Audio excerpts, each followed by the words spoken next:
Hivi ulishai kusikia zile lawama za msanii akimlalamikia msanii mwenzake kuhusiana na kuibiwa biti, kuibiwa melody, kuibiwa na vitu fulani? Sasa hii bwana imetokea katika tasnia ya muziki wa Singeli, ambapo wasanii wawili chipkizi ambao kila mmoja anadai kuibiwa ngoma na mwenzake. Hapa nikimzungumzia msanii ambaye anajulikana kwa jina la Degree sambamba na Form 7.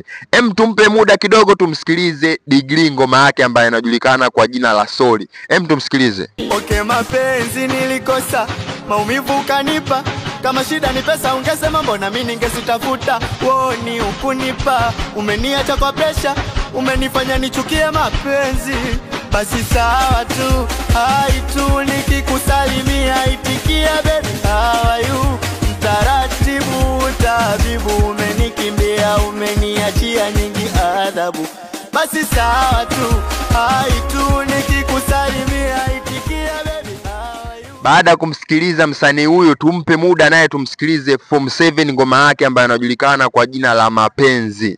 Bado samini umondoka, mwenyewe umeniacha, nereze kidogo minijua kwa nikipili kosa, kuuza bocha, kuchoka kukupa, ila leo umepata vidingi, miunanura nopa mapenzi. Mapenzi, mapenzi, nona koshenzi, chande mapenzi. Mapenzi, mapenzi, nona koshenzi. Mapenzi yoyo, yamefanya konde boy na yaumie moyo. Hivi kwa hapo ulipowasikiliza chipkizi yao wasanii wa muziki wa Singeli, kwa masikio yako unadhani nani ambayo yeye atakuwa kamuibia ngoma mwenzake, ambapo kila mtu bwana anavuta sehemu yake, wanasema mwamba ngoma siku zote huvutia kwake? Niambie hapo shabiki kwenye comment, na usisahau pia kunifollow katika channel yangu Call Me Finest Presenter If I Must Die. Adwa!